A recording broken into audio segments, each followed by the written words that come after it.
to come and talk today. So let me share my screen. Here it is.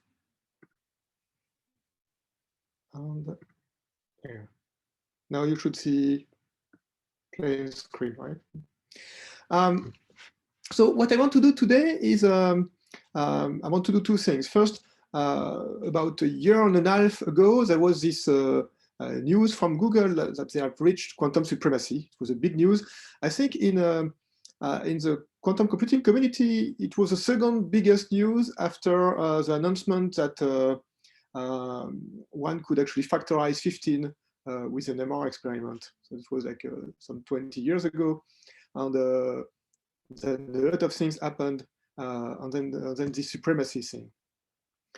So I'd like first to explain a bit what was this experiment, what did they actually achieve in practice, what did they do. So that will take about like one big third of my time. And then in their paper, they had, let me actually have a laser pointer, it is. In their paper, they had a very strong statement. They said that they have done a task, and we'll try to make clear what task they have done. They've done a task, and if you would like to do the same task with a classical computer, it would take you 10,000 of the years with the biggest supercomputer available, and that's typically a million computing cores that exist now. And that's a very strong statement. And for a theoretical physicist like me, it's a very strong challenge. So we try to see if we could actually, what we could do, and if we could do something to try to meet this challenge. So that will be the second part of my talk. Essentially, I will borrow tools from many body physics and try to adapt them to simulate a quantum computer and see how good we can do with that. So it's a work that I've done with together with Yiqing Zhao and Miles Studenmayer from Flatiron Institute, and also the latest part I've done with Thomas Herald from Atos Computer. So before I start, I'd like to give you the general flavor of I see this problem. And you have to understand that there are two very different communities that do quantum computing. There are computer scientists, and they worked out all the algorithms and the quantum error correction protocols and all these things. And then there are the physicists, and the physicists are trying to build this hardware. And I belong to the second category. So I'm one of the few physicists that try to have a look at computer science statements and see what sense they make from a physicist's point of view. So it means that because there are theorems, there are but I mean, are these theorems going to be fulfilled by the real hardware that we will have? That's the kind of question that I ask myself. And so the first statement I'd like to make, before I make this first statement, this is a map that I find kind of useful to try to understand the various quantum claims that you can see around the world. There are many, many papers in Nature, Science, everywhere saying that we have done this, we have done that. And I found that it's actually useful to see these claims organized along three different axes. So if you build a quantum computer, you want your quantum computer to do something useful, right? Or interesting. That's this first axis. And the more interesting and the more useful it is, the happier you are. You also want this task to be very difficult to simulate on a classical computer. That's going to be the thing that we will be discussing today. Just because if it's easy to simulate on a classical computer, you just don't want to bother to build a quantum computer. You can just use your laptop and that's it. So you want it to be difficult to simulate on a classical computer. And the last thing is that you want your quantum computer to be universal in some way or programmable. That means you want one quantum computer to be able to perform many different tasks, not just have a very specific hardware for just a given task. So if you think about this three-dimension space, then I would say that most groups are here. They are doing something moderately interesting, moderately difficult to simulate because at the moment they can only do like 10, 15 qubits, this kind of thing. So it's actually quite easy to simulate that on a laptop. And they are trying to be as universal as possible, which means that a fully programmable quantum computer. But then there are many other approaches. For instance, what is known as quantum simulation is essentially something that is not programmable or that has very low level of programmability, but potentially it can be difficult to simulate and also potentially very interesting. And for instance, cold atoms or Rydberg atoms fall into this category. And so at the moment, for instance, you could simulate Hubbard models with cold atoms, and they are not yet in the very interesting regimes. They are still at fairly high temperature, which is funny if you think that they are working at tenths of nanokelvins. But compared to the relevant temperatures, they are still pretty high. But nevertheless, this is a very interesting route, and they are making a lot of progress. And then what we will be discussing today, this quantum supremacy experiment by Google, essentially is something where they have given up any attempt to do something useful. So we had usefulness equals 0 here, and they are trying to do something as difficult to simulate as possible, and they are going to lose a little bit in terms of programmability, just because they had to for technical reasons. Recently, also there was a claim by a Chinese group that they made boson sampling potentially harder to simulate, but much less universal than Google. So for instance, I find this map useful because I think that what Google achieved is far more spectacular than what this boson sampling achieved. Nevertheless, if you look at sheer numbers, probably this is harder to simulate than that, although it's not clear yet for me. Okay, so now let me make the statement I wanted to make. And that's going to drive me a little bit today, is the fact that quantum computers are analog machines. And by analog machines, I mean that the internal state of the quantum computer, the wave function, is something that you can modify continuously, right? So it's not 0 and 1, it's something that can modify continuously. And then when we make a quantum circuit, you will have, for instance, a rotation of 40 degrees left or 20 degrees right on one qubit or another. And so whenever you have something like that, whenever you have an analog machine, it means that you need to give yourself a precision. Whenever you are doing, let's say, 25 degrees left, you're going to do 25 degrees plus or minus something, maybe 0.1 degree. If you're very good, maybe 0.01 degree, but you cannot achieve infinite precision, right? And that's something very important in all analog machines, which means that lack of precision build up, and eventually you lose your state, and you have to so you have to do all the calculation in a limited amount of time with a limited amount of operations before you lose this state. And it's not by chance that the computers that we have right now are digital. It's because it's very hard to make analog machines work properly. So the state of the system in the present state is going to be, so the state psi is the sum over all possible bit strings. So I1, I2, I3, In are just 0 and 1s. Here, I1, I2, I3, In, this is my basis. I have a complex number in front of each system, so that's the coordinate of my state, and I have 2 to the power n of those states. So I have an exponential number of continuous numbers on that define my continuous state. And so, as I said, whenever you do something with an analog machine, you lose a little bit of precision. And at the end of the day, the fidelity of your calculation, and I will define that properly in a second, decrease exponentially with the number of operations that you make. And so small f is going to be the fidelity per gate or fidelity per operation. It's number between 0 and 1. And then as you have many gates, the global fidelity of the system, big F, is going to decay exponentially. And that's something that is very difficult to evade. So here, just let me define properly the fidelity is going to be the overlap between the state that we have in practice in the quantum computer and the state, the perfect state that we were aiming for. So it's a number between 0 and 1. So this is a general statement. And in addition, when you're talking about a quantum computer, you have 2 more difficulties. One is that even if you do nothing, you have this phenomena called decoherence, the fact that you get entanglement of your degrees of freedom with the other degrees of freedom, the one that you are not monitoring.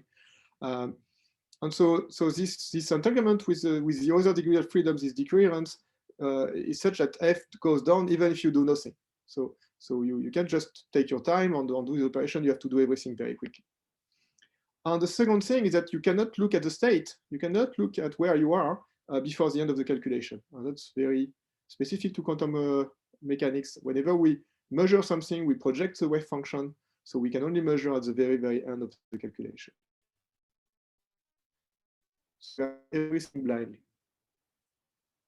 So essentially, from my point of view, the biggest achievement of this quantum supremacy experiment by Google was to demonstrate in practice this law in an actual experiment. So essentially, measuring the global property of the quantum state with many qubits and relating it to what we can actually benchmark for 1 or 2 qubits.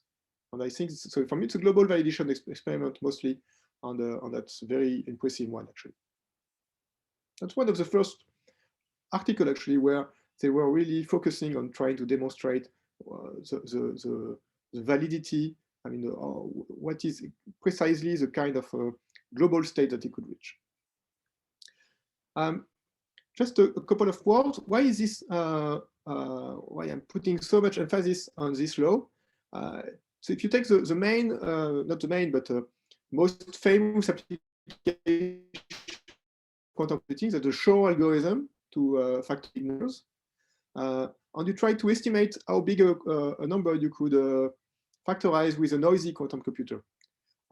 So at the moment, the best estimate we have for the number of 2-qubit gates needed to factorize a number with big n bit is a n cube, and the big smallest a I could put my hand on is 14. Which means that the probability, so this fidelity, which for Shor algorithms also happens to be the probability to get the correct result at the end of the calculation, is, so small f to the power a n cube. Small f, so that's the fidelity per gate, I write as 1 minus epsilon, where epsilon is the error per gate. So, that means that big F is just exponential minus epsilon, so the error per gate times the number of 2-qubit gates, epsilon a n cube. So if you put numbers now, so typically the best quantum computers that we have, they have an epsilon of 1%, typically 1% error per gate for 2-qubit gate. A is 14. Let's consider n equals 4, so that's what you want to factorize 15, at least. And you find that the probability to get the correct result is 0.01%, so one part over 10,000. So it means that with the current hardware that we have, we cannot factorize even 15, which is, I mean, I said in my introduction that we actually factorized 15 like 20 years ago.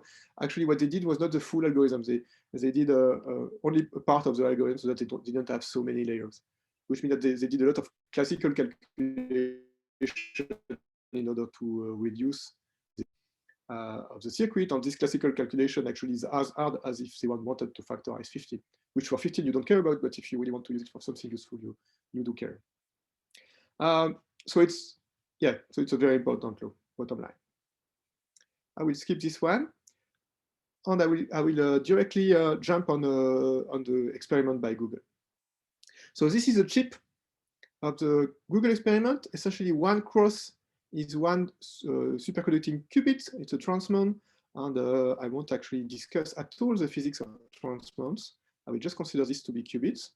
And each of these rectangle here is a coupler that can be switched on and off, and that allows to make a gate between these 2 qubits. And that's very important new thing that they introduced in this chip. I think that it was first introduced by MIT, but then it was made to work in this of qubit is to be able to switch on and off the coupling. And so there are 54 qubits, 53, sorry, this one is lacking. In my simulation, I will use 54 because I was too lazy to remove this one. And so the experiment, so I apologize for this drawing, it's very ugly. It's the same as before, but now it's me drawing it.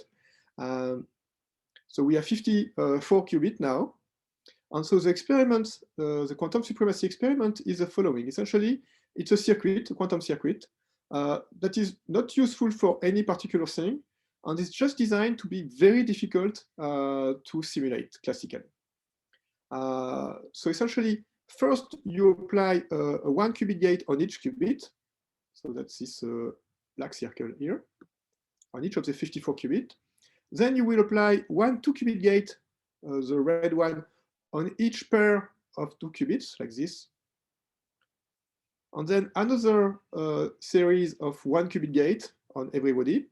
And then another series of 2 qubit gate now on the light green one. So it's a different type of pair that you're choosing. And then the purple on the dark green, and so on and so forth. By the way, is there anything that you don't understand? Please stop me. I mean, first it's better. On the second, I'm talking to my screen alone at the moment, so I would be very happy to have some company. Anyway, so this is the circuit. Essentially, you create this. So you apply this gate, and it's really designed to create as much entanglement as quickly as possible. And so we start from all state in zeros here, and then we apply all these unitaries until we get the final state psi. And I will often use a shorthand. So instead of all the zeros and ones for each qubit, I will use this big X. It's just a shorthand for all the registers. So it's a string of 53 or 54 0 and ones. And then the psi X is the corresponding amplitude. And the square of this is the corresponding probability P of X. Okay, so that's the circuit that we're going to apply. And then, oops. And then they measure the qubits, and they're going to repeat the experiment 1 million times. So you, at the end of the day, you get 1 million bit string. On each of these xi, once again, is a series of 53 0 and ones. So you have 53 times 1 million zeros and ones. Supposedly, each of these bit string is distributed according to this probability P of X, which correspond to wave function psi X, very definite one. So the first thing that you must realize immediately is that with a 1 million bit string, there is no way you can do an histogram of P of X to try to reconstruct the distribution. Because P of X has 2 to the 53, that's something like 10 to the 16 different bit strings. So you don't even get one hit every billion bit string. So there is no way you can do an histogram. So in order to compute anything, to be able to see the difference between these bit strings that you get on totally random bit strings, you need actually someone to perform, to compute this psi of X with a classical computer, to do the linear algebra and get this psi of X. And then you will get P of X, and you can try to see whether the X that you get are correlated according to what you are supposed to get. In this P of X, so coming from the wave function, there will be some bit strings with higher probability than others. And if you've done a proper job, you should get more high probability bit string than the less probable bit strings. Right? But you need the classical calculation in order to actually get anything out of this experiment, which is kind of ironic if you think that it's called quantum supremacy. So they are going to use what they call the cross-entropy benchmarking, FZ, and later it will be called just FB. And it's just essentially it's a correlation function between two probabilities. P of X, the one that you get, the exact one that you get from a classical calculation with your classical computer. And Q of X, that's the distribution actually found in the experiment. And so you want to compute this. And this is actually the average of P of X with respect to Q of X. And that can be estimated by the bit strings that you get from your experiment. So this is essentially equal to that, up to some fluctuations that decay as 1 over square root of the number of samples that you have. So once again, to get this number here, this cross-entropy benchmarking, you actually need the classical simulation. This problem is exponentially hard for the quantum computer because, as I will show, F decays exponentially. So if you want to have something with an error bar, which is smaller than the average, you need the number of bit strings actually to increase as well, since the error is 1 over square root of the number of bit string. And it does not answer any question. You cannot formulate a question that this experiment will answer. So in that sense, it's not really a computation. And that's the main figure from Google. And essentially, they find that the fidelity decays exponentially, is constantly with the number of qubits, with the number of cycles, so the depth of the calculation. That's the main finding. And for me, it's really a global, it's a global validation of the fact that essentially the system as a whole behaves the way we expect it to be.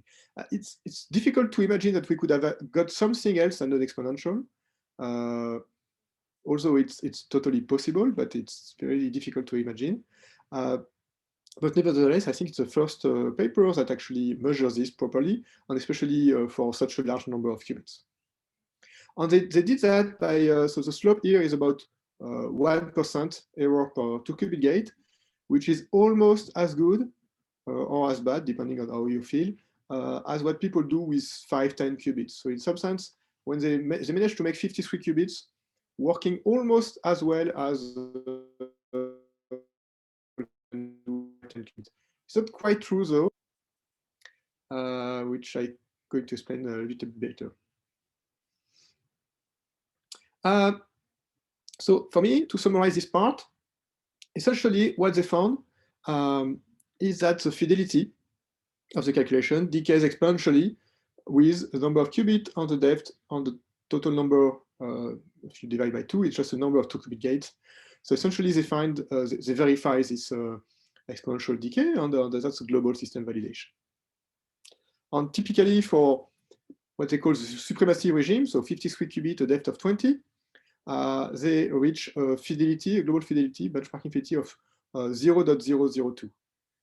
So it depends how you feel. You could find that big or small, but it means that typically if this were if this is a fidelity, the actual fidelity that I defined at the beginning, it means that there is an overlap of 0.2% between the state that they get and the state that they're supposed to have got. So it's not very big, but it's measurable.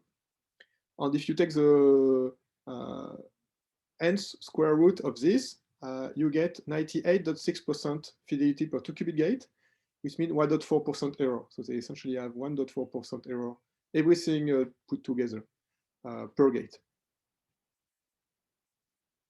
Yeah, maybe a word, this 1.4% error, you can decompose into several components, and there is one part which is about one-fourth of this, which you cannot really account to. I mean, there are many possibilities. I call that dark errors in relation with dark matter, but I think the analogy is pretty bad actually, because dark matter, we really don't know where it comes from.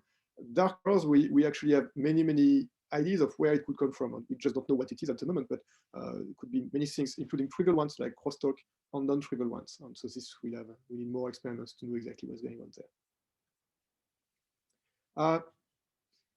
Yes, so the one technical point, the 2 qubit gate that they are using is not the gate that everybody is using in quantum computing, which is Control Z or Control X gate, which is the one you need to write all the algorithms that we are used to.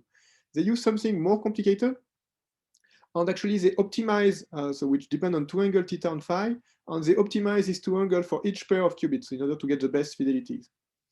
And that's, in that sense, they lost in universality, because if you really want to do an algorithm with this chip, you would need to combine at least 2 of them, and then of course you double the error gate per gate.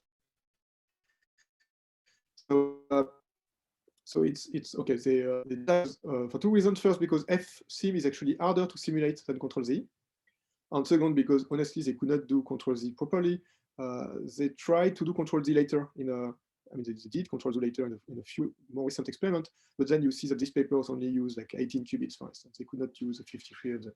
So it's still a major challenge to have a Control Z working for 53 qubits at the level of fidelity of order of 1%, which they have achieved with this optimized per gate.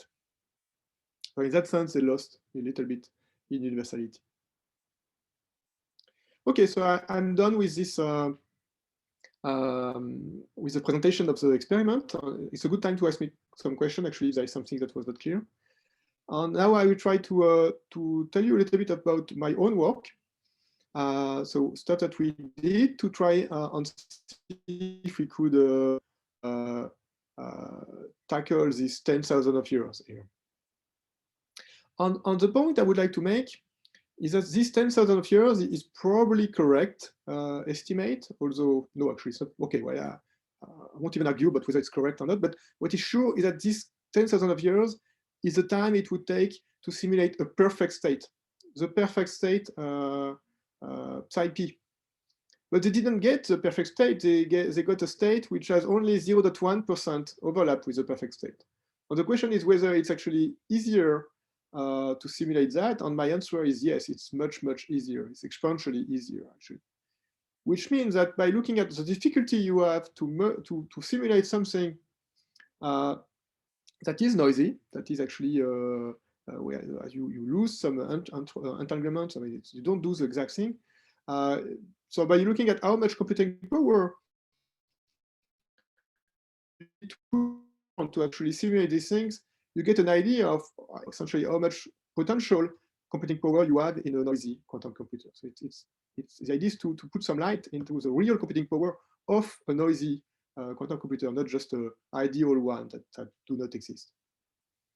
So that's what I will try to do. I will try to essentially leverage on the fact that the calculation they have is at a fairly small fidelity to try to see if we cannot use that to make the simulation faster.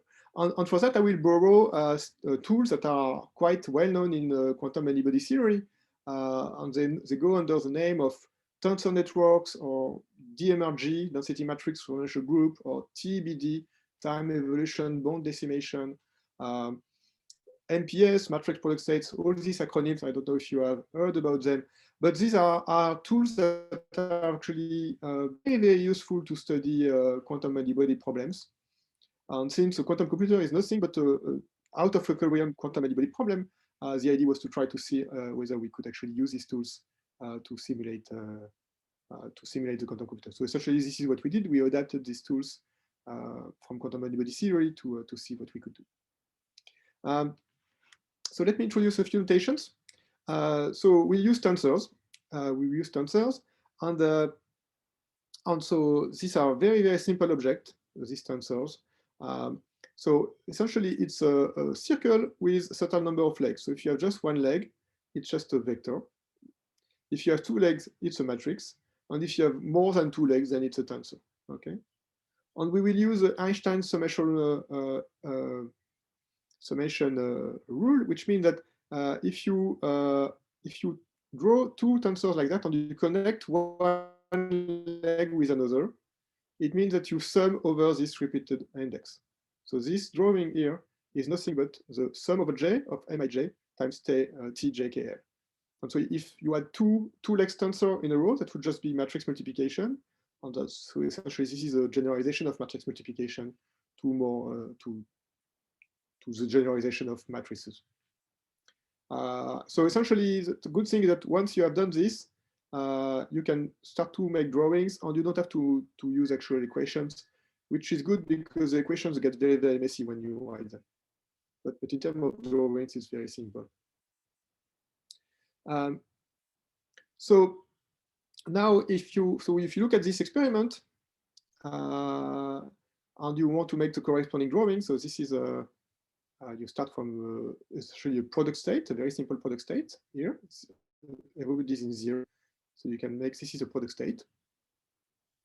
And then you apply 2 qubit gates, and then 1 qubit gates, and 2 qubit gates, and then 1 qubit gate. So this is a 1D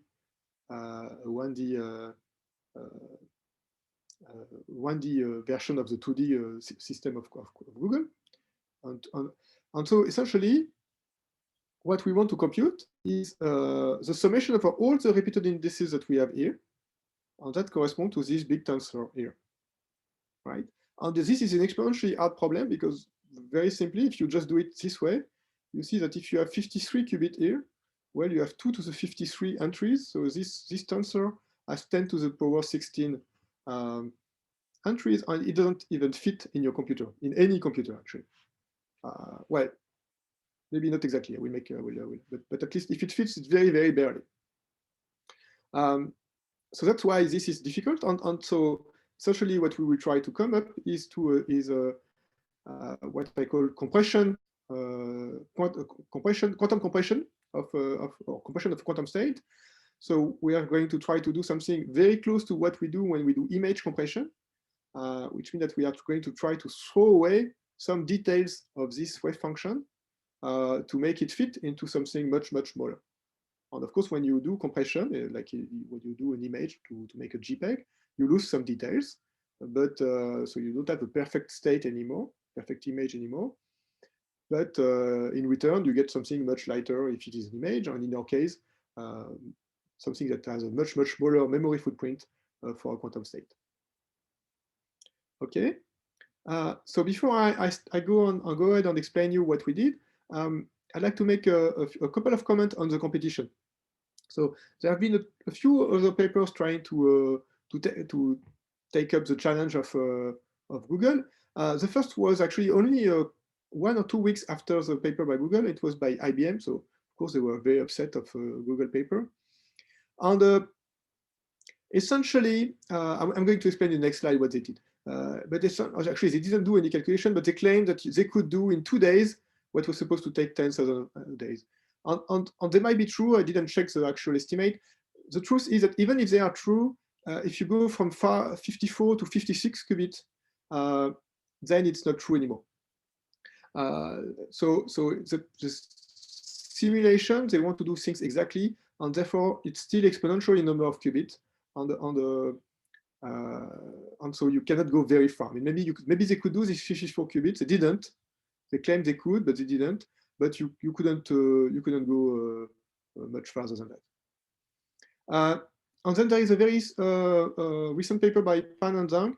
And I'm not going to comment on the details of that, but I just mentioned it because I think this is the most advanced of the simulations in this exact calculations category. So just going back to IBM, how is it possible that Google says it takes 10,000 years, and then a week later some guys arrive and say it takes 2 days? And so I just took a same problem, but a much simpler version. Suppose that you want to calculate the p power of a matrix M. So you have a matrix M, and you want to calculate M to the power p. So either you have enough memory to hold M in memory, and then, well, you can just calculate M squared and M cube and etc. And since calculating a matrix multiplication is N cube operation, then the total takes you P times N cube. And that's essentially correspond to what IBM does. So they claim that they have enough memory because they essentially plan to use some the hard disk actually next to the supercomputer to save some partial result, and they can be in this configuration. And that's why I said that it wouldn't scale to more qubits, because they already need like all the hard disk on the superconducting facility, and that's I don't know how many terabytes of hard drives that they were planning to use. So it doesn't scale very well with a number of qubits, because it would, I mean, the memory footprint would just be multiplied by 2. So you would need another building of hard drive if you just add 1 qubit.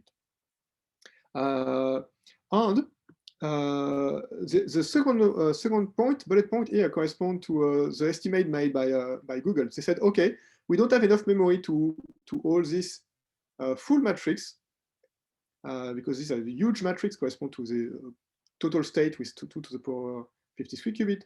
So we just split it into blocks, 4 blocks, and then calculating the M to the power P correspond to sum over all these repeated indices of of product of matrices, but now matrices that are twice smaller.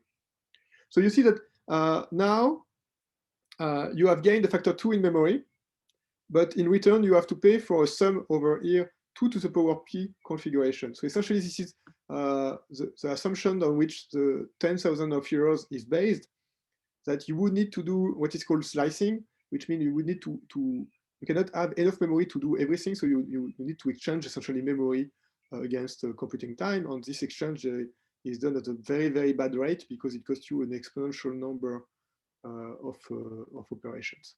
So that's essentially the idea of this IBM paper. But that's something not at all what we are going to do today. So let me go back now to the algorithm that we designed using quantum state compression. So the Swiss Army knife that we are going to use is just a singular value decomposition. So essentially, we have a big tensor like that. So we have a big tensor. And essentially, something that we do a lot in these tensors and these tensor techniques is that the only thing we really know is linear algebra, right? So we need to, essentially, the first thing we do is we transform this tensor into a matrix. So we just take all these indices together, and then you say that, oh, this is a row of my matrix. And then all these indices, you put them together, and then you say this is a column. And now you have a matrix. So now you can apply singular value decomposition. So you can write it as a unitary matrix times a diagonal matrix times another unitary matrix. And then you can unpack these three indices to go back to tensor form. So essentially that's it. This way you can factorize a tensor into subtensors. And so this is an exact procedure so far. But then what you can do is you can actually, so you have these singular values here that are positive numbers, and you can sort them from the biggest to the smallest.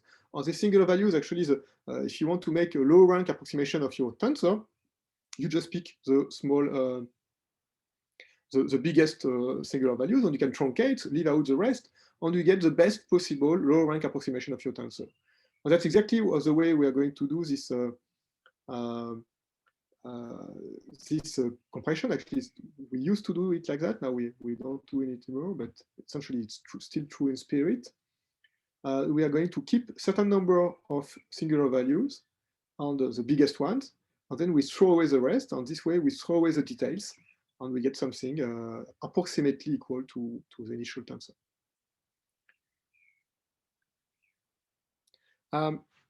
So that was I would say, applied mathematical way of looking at singular value decomposition. Physicists usually don't look at it like that. So if you, again, you have a system which is bipartite, so it's separated into two. So if you have any system like that, you can write the state as a product, as a sum over the product of two states with this matrix psi at AB. And then you can do SVD decomposition.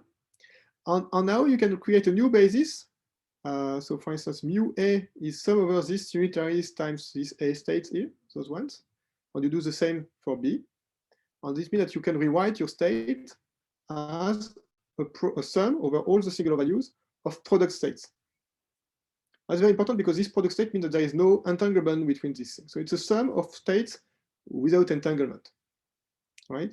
So now you see that the number of singular values that you keep is going to tell you something about how much entanglement you allow in between your subsystem A and your subsystem B. So somehow the bigger the pipe you put here, the more entanglement you allow between these two parts of your system. And actually, you can even make that a little bit more precise. You can define the density matrix rho A for subsystem A, which is just tracing out system B, and you can compute the corresponding entanglement just of subsystem A or the same system B, and it's just actually the sum of the so the average value of the logarithm of these singular values, and this is the so-called entanglement entropy. It's actually a measure of how much entanglement you have between A and B. So somehow this decomposition that we're going to do on this this compression is about how much entanglement we allow between the two subparts of the system. And so if the system is has very limited entanglement, and we can describe it precisely, it's not going to be the case for our system because everything is done in such a way as to build as quickly the entanglement as possible. But nevertheless, we will go ahead and use this approximations, and we'll find that we can get a reasonable fidelity. Okay, so let me be a bit more precise. So if you start, so we will start from initially a state that looks like this. Actually, even the initial state, actually, there is even no bond in between these two guys because you just start from a product state, or there is a bond, but we just here this index takes a single value. That's a product state, and then you want to apply a bunch of 2-qubit gates, right? So let me just look at this part of the circuit. I want to apply one 2-qubit gate. So this part. So I can do the summation over these two indices on this one, and I get something like this.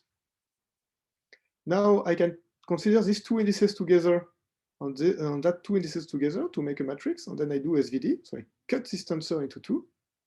So now it looks like this. So this is a unitary matrix, a diagonal matrix, and another unitary matrix. And then I can truncate. So let's say I keep only a few singular values, chi singular values. Chi will be the number of singular values that I keep. And let's say I absorb this over the right, and then I got back something like this. You see that I started from a state of this form, which we call a matrix product state. So this is a precise equation. So you see the equation is much more complicated than the drawing, but it's the same thing, really. So it's a sum over here, the I1, I2, I3 are the physical indices, so it corresponds to this line, and this line, and so on. And the mu1, mu2, and so on are the bond indices here, there, and there.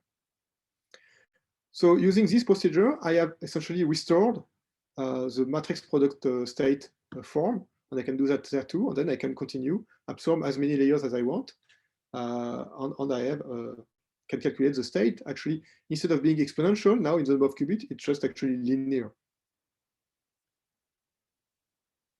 Exactly. So now we will just absorb all this layer one by one and use this approximate matrix product state as our quantum state. So I think it's time for me to start to show you some data.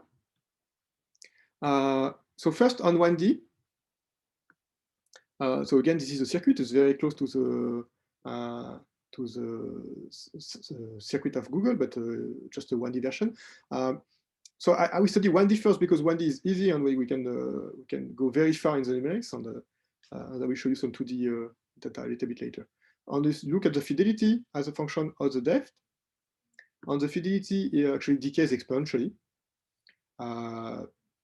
as it should, because we are making essentially we are losing information each time we do a truncation. So in that sense, it behaves a very similar way to an actual quantum computer. Except at the beginning, I don't have to do any truncation because I can just initially my bond dimension increases when I do the SVD, and only when it has reached a certain maximum value, chi, only then I start to do truncation. So initially I get 3 layers with finite perfect fidelity, and only later I start to see the exponential decrease. So I get something very close to this. Also, something very important is that we can actually monitor how much stuff we actually throw away. We monitor this small f for each layer. So essentially, we monitor the singular values that we throw away, which means that we can calculate the actual error, even though we don't know what is the perfect state. And so in this calculation, here you see there are points where there is a product of the so something we can calculate inside the algorithm, and the red dot corresponds to a benchmark perfect calculation that we did on a different with exact calculation just to make sure that we were doing things properly, and they match perfectly. They match perfectly. And this I won't explain. And so this is essentially the typical result: fidelity as a function of the depth for a simulation. Initially, the fidelity is 100% because initially I don't have to truncate. Chi here is a bond dimension, so the number of, so the size of this virtual index. So this is what controls the accuracy of my simulation. So initially I am at 1, and then it decreases, and then I reach something that fluctuates around, in this case, 99%. And you see, this is a simulation for 40 qubit or 60 qubit. And that's already, I think this particular simulation takes under a minute on the laptop. So it's already something pretty important to note. I mean, the difficulty of the calculation now is polynomial in terms of number of qubit or depth. It's actually linear in this particular case.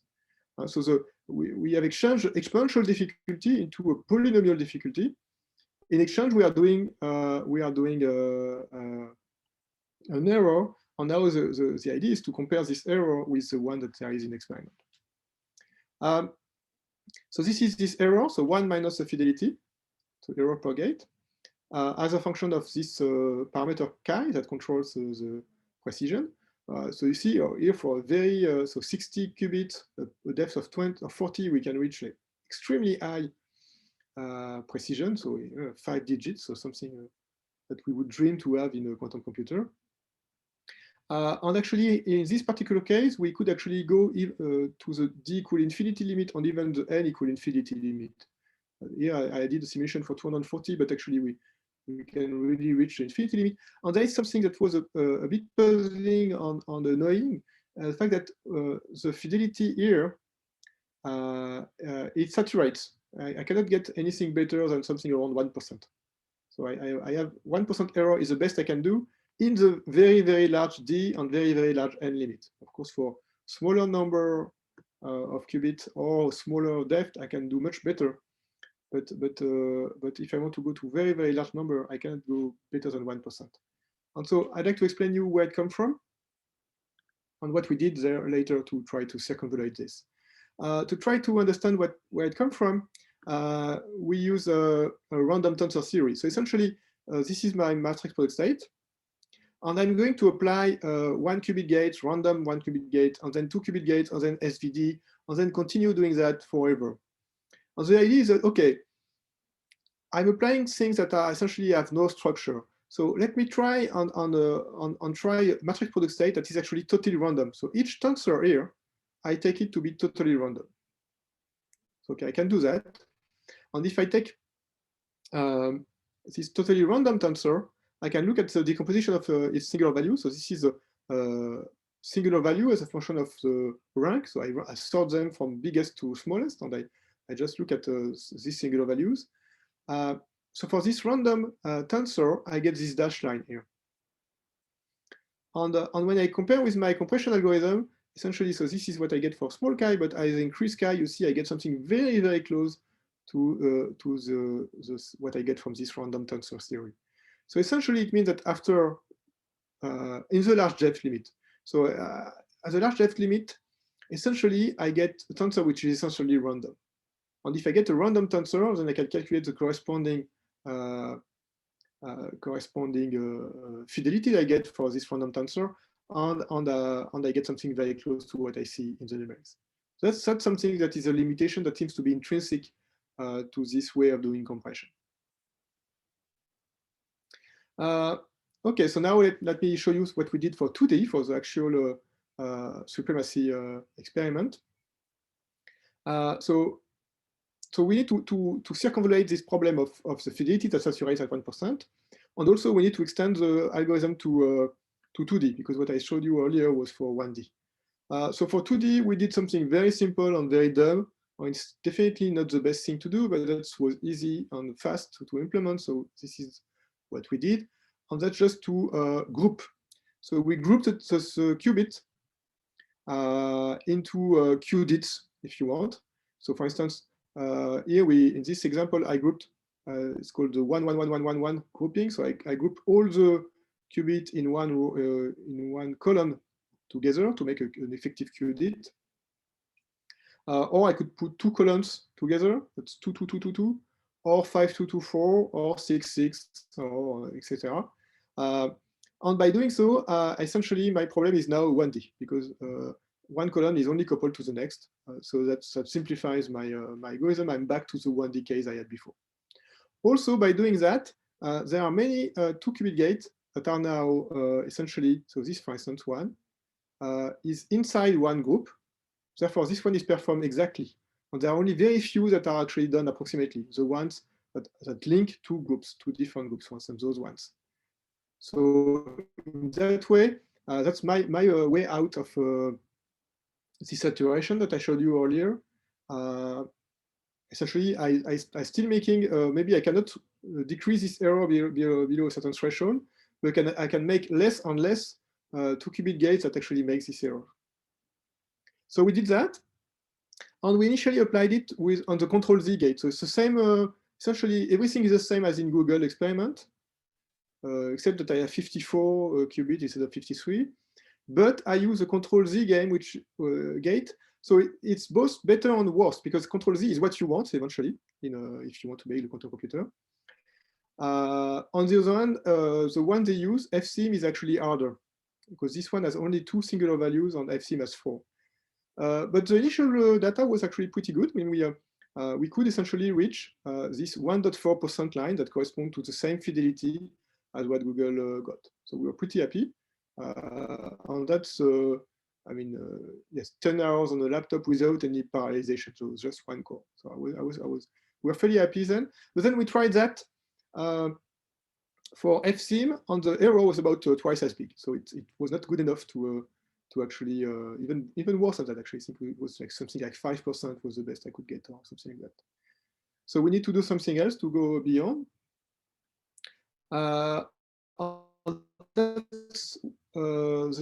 That's what I merge. So split and merge, the idea is now that we still use this grouping, but instead of applying gates one by one, now we just go to change grouping. So we do like a SVD to change from one grouping to the other. And you see, if you take the purple ones, for instance, you can apply them exactly for this grouping, and also the light green ones.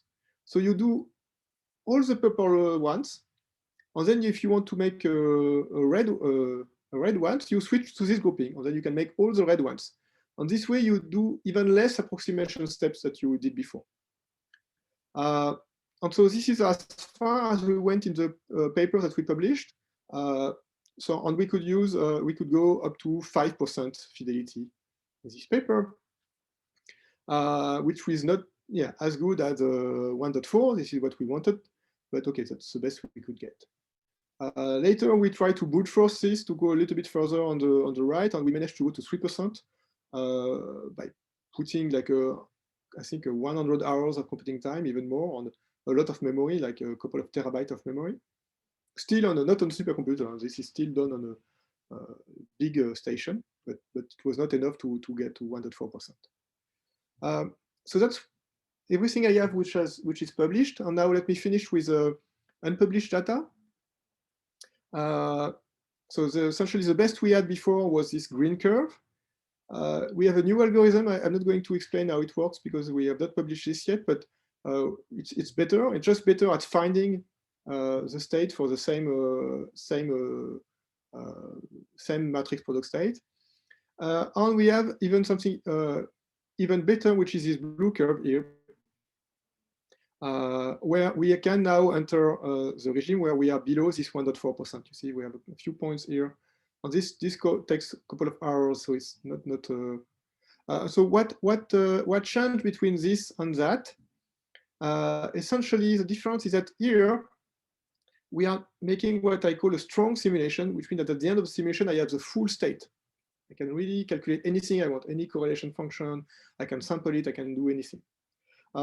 But this is not what you have in a quantum computer. In an actual quantum computer, you can only get one bit string at the end of your experiment. If you want another bit string, you need to repeat the experiment. So here, essentially, we did that. We calculate one amplitude at a time, which means that you have to repeat the experiment, the calculation, to get another one. So in that sense, this is really much more comparable to an actual quantum computer in the sense that we get the same quantity of information. And here you get much more. So it was not a fair comparison for the classical computer. Let me explain this gray thing here. So this dark gray region is actually done under the assumption that the fidelity, the actual fidelity F, is the same thing as the benchmark fidelity of constant entropy fidelity that Google actually used. And it's not clear actually the relation between the two. We know that this relation, for instance, is not true for arbitrary circuits. But Google has argued that it was true for their circuit and for a bunch of, for some noise models. But what we did was to actually try to see whether it was true for our noise model, and we found it's not. So this is a total fidelity as a function of depth. And we have actually here our estimate on an exact calculation, because we are working only with 35 qubits here, so we could do things exactly. And on the cross entropy benchmarking is a green one here. And you see it's much higher. And so look at the scale here. It's in this case, it's 3 orders of magnitude higher than the fidelity. And essentially, it's essentially the square root of the fidelity. And we have strong arguments to claim that it's going to be the square root of the fidelity. For instance, we can calculate exactly analytically in the large depth limit, and then we can actually prove it's exactly they turn 1 to 1 over 2 to the power n, and the other one to the square root of it. So we believe that actually for a given fidelity, f, the cross entropy benchmarking that we have for the particular noise model that we have in our simulation is actually square root of f. And we made an extensive set of calculations. You see, so this is for different number of qubit per column and for different number of columns. So the Sycamore chip is here, 5 qubit per column and 12 columns. And you've seen this plot already, but we have more, 5, 8, and 3. And you see that essentially the trend is very clear that the cross entropy benchmarking is much higher, orders of magnitude higher than the actual fidelity. And when we extrapolate to this panel here, we believe that actually the cross entropy benchmarking is going to be the square root of the fidelity, or even higher. So now it means that we are not in the supremacy regime, not only in the dark green region, but also in the light green region, which means that even this point is in the supremacy regime, and this point is probably less than a minute on a laptop, which means that we could really, I mean, if you put enough laptops in parallel, you could really sample the distribution much faster than actually done in the experiment. Even though I wonder why one would like to do that. It's not really useful, but possible if one is really interested in doing that. And this is my last slide. So sorry, I'm a bit long. We also, so as I said, the calculation is only polynomial in the number of qubits. So here we have increased the number of qubits at fixed chi. So 64 is not the biggest, but it's okay. It's enough for the purpose of this demonstration. Up to more than 250 qubits, and we are still in these light gray regions, right? And actually, this is not the correct, I mean, this is just to show that we can do the same calculation for many qubits. But if you want to keep the fidelity, the big fidelity constant, or the benchmarking fidelity constant, what you need to do, which you want, because if you use 250 qubits, it will be so small that you would need like a tremendous amount of samples to actually measure anything. So if you want to your computing time, even for your quantum computer, to remain more or less something that you can do, you need to keep the product n times depth, number of qubits times the depth constant. And if you do that, then it means that you are working at smaller and smaller depth, and that makes it easier and easier for your classical simulation, which means that actually the error rate is actually going down. And so the aim of this plot is to convince you that not only we can simulate the Google supremacy regime, but there is only one way that one can achieve true supremacy, and that's by actually increasing the fidelity of the calculation. So just scaling up the number of qubits is not going to help at all. And that's really my main message, is that at the moment we really want to work on the fidelity. That's the main bottleneck. Working on the connectivity could also help, but I really think that the only way out is to increase the fidelity. And there is no sense in increasing the number of qubits before we manage to do something to control this qubit in a better way. And so that's essentially the end of my presentation. So just to summarize very quickly, yeah, first point is whatever else may be said, the experiment is very impressive. They clearly are, at the moment, they have the chips where they can have the best control on a big number of qubits at the moment, very clearly. Nevertheless, the problem they are addressing is still exponential. Does not answer any question. Okay, there is this thing of dark errors. It's not exactly, so they have to give up a little bit in the universality. So it's separation from the simulation is not so clear. But my main point is that the effective computing power of this chip is actually extremely unclear. I mean, once you take into account the fact that they are noisy. On noisiness is not, I think one cannot emphasize this enough. Noisiness is not an engineering problem, something that we will solve. No, it's really deeply rooted in the physics of this device. It's the same. It's really the same phenomena that you use to harvest computing power, and that is responsible for the fact that you have troubles actually controlling this. Entanglement and decoherence is really two sides of the same coin. So once again, I think that we can claim that we can actually simulate this thing on a classical computer, or we can even simulate more qubits on a classical computer. So this thousands of years statement should not be taken seriously. And the last, I think the most important point I want to make is that what matters at the moment is not the number of qubits, but the fidelity, and only the fidelity. And with this, I will stop, and I thank you a lot for your attention. Thank you, Xavier. That was fantastic. So we've had many questions. Some of the questions were during your presentation, and so you may have already answered them, but let me just read them anyway. Now that we've seen the whole picture, could you go back to the slide where you show the colored bars? The colored bars. That was my question, and it's I'm Which embarrassed. Oh, all the way back to where you were describing the Google experiment.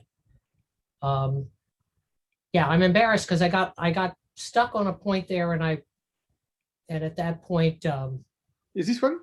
I couldn't get past it. Yeah, that's the one. So okay. I'm not sure what question to ask about that. You've got 1, 2, 3, 4, 5. There's something here that I'm not understanding. You have qubits and you have gates. And what do the numbers now signify? 1, 2, 3, 4, 5? Oh, this is a depth. So it's essentially you have cycles. So yep. first cycle, you apply a 1 qubit gate on each qubit. So you have 53 qubits. Okay. You apply 1 qubit on each of these qubits. On you take each of these 1 qubit gate to be different from qubit to qubit. And actually, in practice, they even take them at random, but it's not important for you. Then on each pair, you apply 1 2 qubit gate. So this one on this one, this one on this one, this one on this one. So you apply these 2 qubit gates. Right. Okay, and that's the end of the first cycle. Right.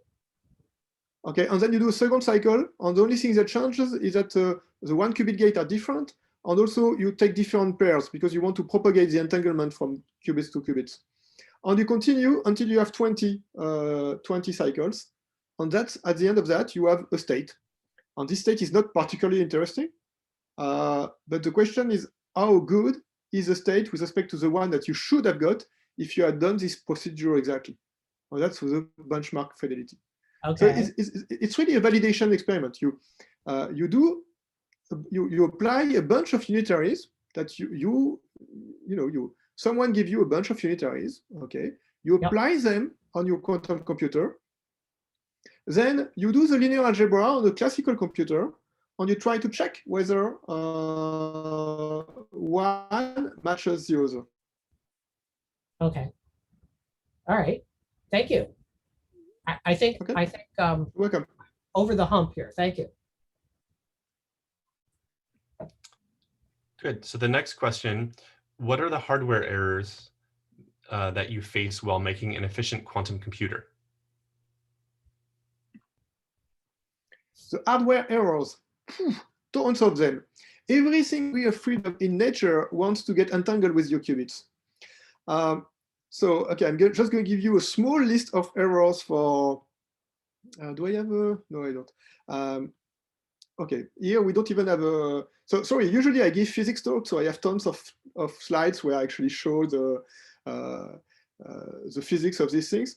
Here, actually, we don't even have a picture, but because Google is a company, so they didn't actually give us a picture, but we know actually what these transmounts are. And these transmounts are almost harmonic oscillators, but not quite, so they are slightly anharmonic. And we are using the 0 and the 1s, so the two first levels, sorry, of this harmonic oscillator are 0 and 1. And the rest we don't use. So the rest is not in our computational space. So one of the errors that we have is that sometimes you go to state 2, and then you are in deep trouble. It's called leakage error. But then to manipulate your state, you send some pulses, some microwave pulses, typically at the energy, at the frequency which correspond to the difference of energies between state 0 and state 1. But sometimes you make it a little bit too long, and then you overshoot. Or you have I don't know, a change of magnetic field because of some fluctuations of your cryogenic environment. And then you're doing the exact correct length of your state on the exact correct frequency, but now it's the frequency of your qubit that has changed a little bit. And then when you send microwave, you send it to manipulate one qubit, but maybe it's going to leak a little bit and manipulate another qubit with, even though you don't want that, and so on and so forth. There are tons of reasons for qubit not to work. Actually, nature doesn't want qubit to work. We really have to work very, very hard to try to isolate them as much as we can from the rest of the other degrees of freedom so that it works. And this is why this 1% error, I mean, from a hardware point of view, it's terrific. From a computational science point of view, it's not, but from a hardware point of view, it's already very impressive. All right. How many qubits in 1D, and where did you run this 1D simulation? Which quantum system? In 1D, I went up to 240 qubits on the very laptop I'm giving this presentation with. And if you want more, I mean, okay, so I have I could probably go on, I mean, I was just too lazy to go to 500, but I think even 500 or even 1,000 I do on the laptop. So I can also use 2D my laptop for the, I can find some points in the supremacy regime. I think if I go to the very end, the laptop threshold, oops. I think yes, up to this point I can do on my laptop, and afterward we use the bigger workstation. This takes probably a couple of hours on my laptop. On one core, we didn't bother to parallelize these things too. So far we are going to do it eventually, but I mean the algorithms are still evolving quite quickly. And so this is not my last word. I mean, this will go below that on quite soon, I think. So, and again, not only this, but even this curve, I can go, you know, if I can do 53 qubits on the laptop, I can do 100. It's just, okay, twice as much memory, but that's it. It's not that much more harder. All right. Would the technique break down in a system with high connectivity, such as trapped ions? No, I mean, you can apply the technique, but the biggest the connectivity, the tougher it is, because the quicker you build entanglement. So here I don't have a curve, but if actually I do. Here you see that you have some rounding, like initially the fidelity is quite good, and then it starts to become quite bad, but already the depth is at already 10 or more also. If you have harder connectivity, it will start to decay like this faster. I mean, almost initially. So it makes things harder. So increasing connectivity is a good idea, but it's not going to be enough without increasing the fidelity. And also the thing about ion traps is that it's very, very difficult to imagine how we can scale up these things. I mean, these are essentially a Wigner crystal. It's extremely unstable, and that's very inherent to the way these things are done. Right. Are there any projects where it can be applied, such as actually breaking a sample RSA? This, not at all, no. The only project we can apply this technique is to benchmark quantum computer. And some people sometimes say, oh, but your technique works so well. And my answer is that no, it doesn't. Look at the fidelity I have here. If you discuss with people from quantum N-body physics, they say that their technique works when they have 99.999% fidelity. 5 nines. This is where it works. Here, I don't have 5 nines. I don't even have 1 9. I have 0.001% fidelity. So my overlap with my real state is bad. And so the only thing I can show with this technique is that, okay, it's bad, and it's as bad as Google. In that sense, it's, phrase it another way, Google managed to convince the world that 0.1% fidelity, so 0.1% overlap with the real perfect state, the one we are hunting for, is good. And I don't think it's good. I think it's actually not good. I mean, if we want to do anything useful with these quantum computers, we need to stay in a range where the fidelity is close to 1. Okay, maybe it can still be useful with a fidelity of 10%. I'm not sure. I don't believe it, but okay, let's say maybe. Cannot rule it out. But the idea that an exponentially small fidelity can be useful, I think, is very, very deeply wrong. Good. Which quantum system was used for your experiment? I'm not sure to understand this. I mean, I did only simulations. So yeah, you mean that's what he's asking. Yeah. So which quantum system for you? So I think he's just asking which simulator. You mean the code?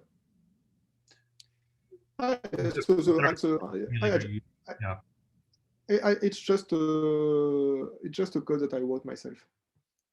It's actually not so difficult. I mean, it's once you understand all these terms of things, it's a couple of thousand of lines of code.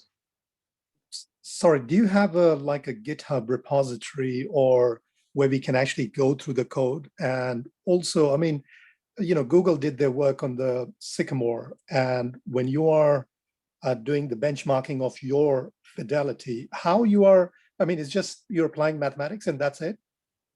Yes. Right. Okay. Yeah, so essentially we try framework, anything?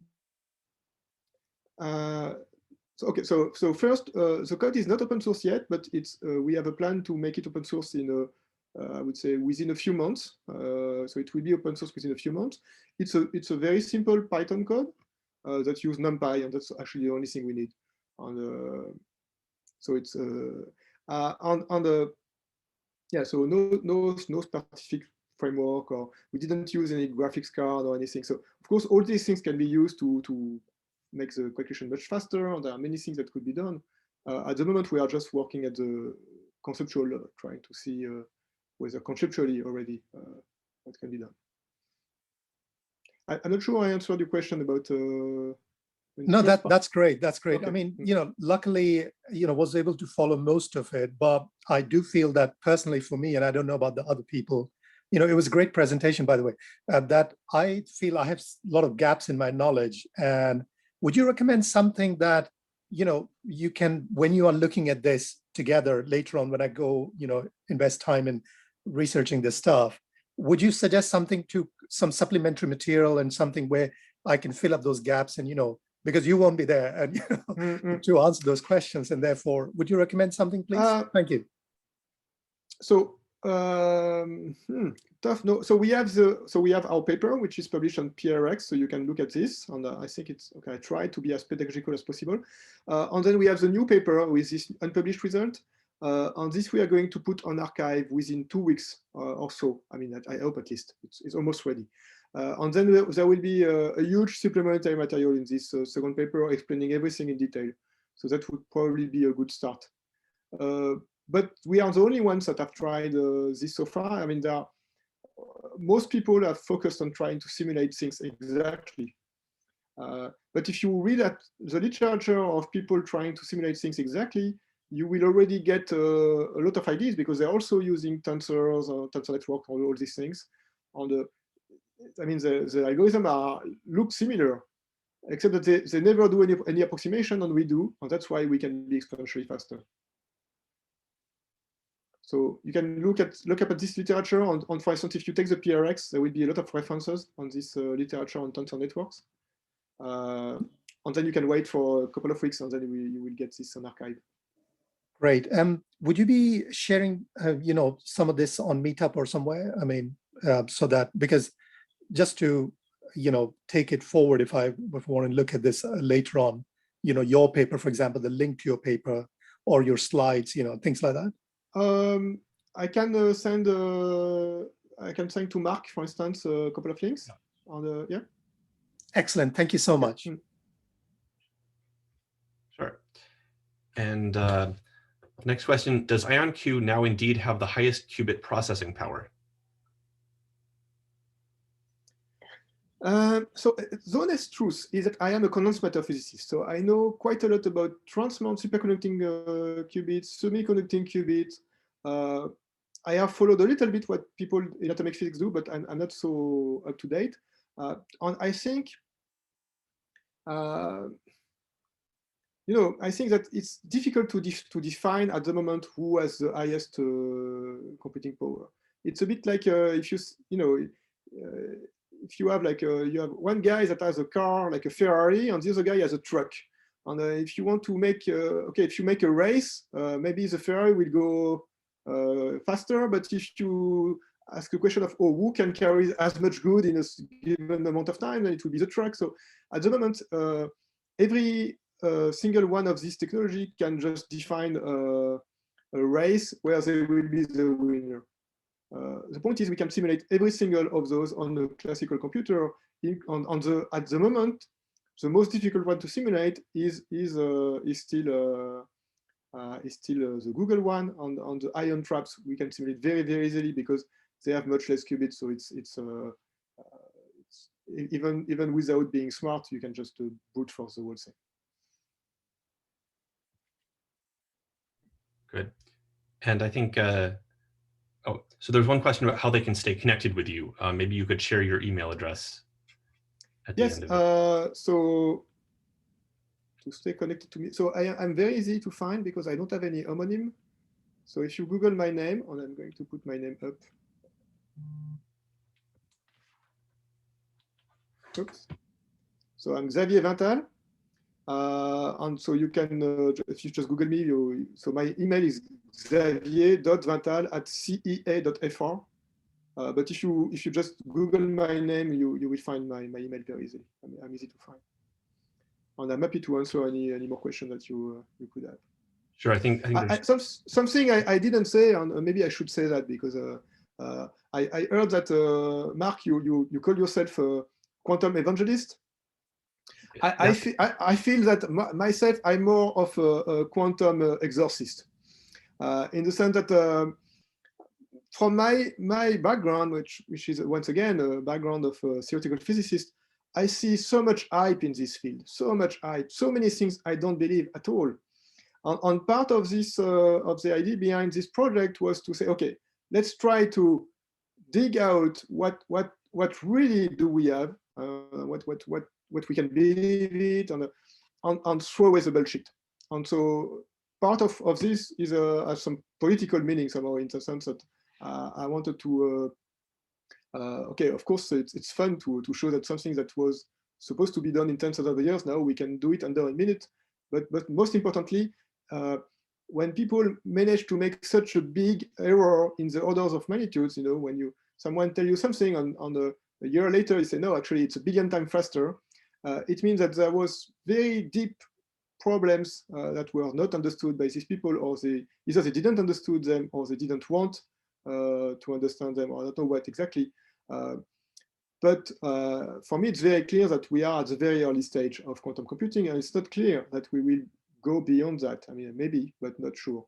We will need a couple of revolutions to make this fidelity closer to what we need, which is a couple of 4 or 5 nines. Yes. To be in business. I think we have 3 more questions. We'll limit it to that in the interest of time. In doing singular value decomposition to truncate the number of qubits, are we mathematically removing certain entangled qubits? No, we don't remove qubits, but we remove some entanglement. So we are using an ansatz, a variational ansatz, is not as entangled as the exact one. The question is how far it is from the exact one. On it's far. I mean, so then the question of how far is far is just a matter of taste, whether this bottle is half empty or half or half full. And so, but 0.2% fidelity actually is far enough that we can get a state as close as that. All right. What do you think of IBM's simulator and Qiskit language? I mean, as far as I know, there is nothing special about their simulator, but maybe I missed something. It's just, I think it's a regular, I mean, I don't think they are particularly, I mean, it's not state of the art. The state of the art at the moment, for instance, for this kind of calculation is Panenzang, and but probably they could be state of the art if they wanted to. I mean, at the end of the day, it's a problem of graph. I mean, okay, you need to contract these tensors on graph, and but I didn't see anything special about this IBM things. So the fact that they could claim that they could actually do this experiment, simulate the quantum supremacy experiment, really comes from the fact that they have access to like tons of hardware. Good. And the final question is a bit philosophical. Is quantum hype real? Does it have that much potential to lead humanity in the future? I have no idea. I have no idea. So it's clear that there is a. Let me answer with instead of philosophical answer, I'm going to give you a sociological one. So at the moment, okay, there is clear, like the world, entire planet, and at least in the academia, is really geared towards this quantum computing, and clearly, experimentally, there have been like very impressive progress. And now it's driving a lot of people, and you see very smart people all coming to this, which is very good. I mean, now I can get much better students than I could a year ago. Now, if you look at the goals, initially quantum computing was all about factorizing big numbers, and then you could break the RSA protocol and so on and so forth.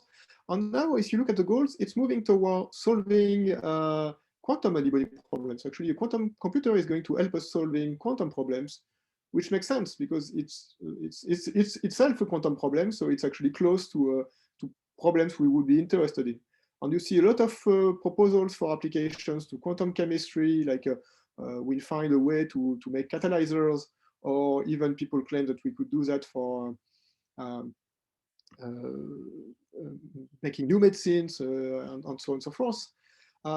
I personally believe that the progress that we have now in the field of these quantum many-body problems with classical computers on theory, so I would say mostly with brain power, is faster than what I witnessed with quantum computers. So there are tons of things that are actually occurring now in the quantum many-body community. And I wouldn't be surprised if all these amazing things that we are being sold, they won't happen with the quantum computers, we will just happen with classical ones and with a lot of nice old school theory. But we'll see. Thank you. Can you just clarify one thing? Did you mention there was a simulator that was better than IBM's in your answer a few minutes ago? I don't know what you mean by better than. In a simulator, there are two things. There is hardware, and then there is the software. In terms of software, right now, if you look at the actual record in terms of simulating the cycle of chip, for instance, it's held by Panenzang, and they only used a bunch of graphics cards. I think they use 64 graphics cards. So that's a lot of. That's probably something like a 100 teraflop, but it's much less. So it's much more than a laptop, but it's much less than the IBM supercomputer. So they have much less hardware, but they are using smarter algorithms, so they could demonstrate much more. So at the end of the day, it's a balance of because also all these very smart algorithms are not necessarily easy to parallelize. I mean, they are up to some level, but it's not totally trivial. So you have all these problems of how to find the best partition of the trees of tensor contraction. And I don't know. I don't think at the moment. I've not seen, at least maybe there are, but I have not seen papers by IBM where they do better than some others. Now it's true that in terms of computing power, they have a big. They have the biggest supercomputer. That's okay. But you see, having the biggest computer is everything. Okay, fantastic. Thank you so much, especially for staying to answer all those questions. That was wonderful. You're welcome. Thank you, everyone. Thanks And a see lot. you in 2 weeks. Thank you. Thanks for the invitation. It was very nice. Yep.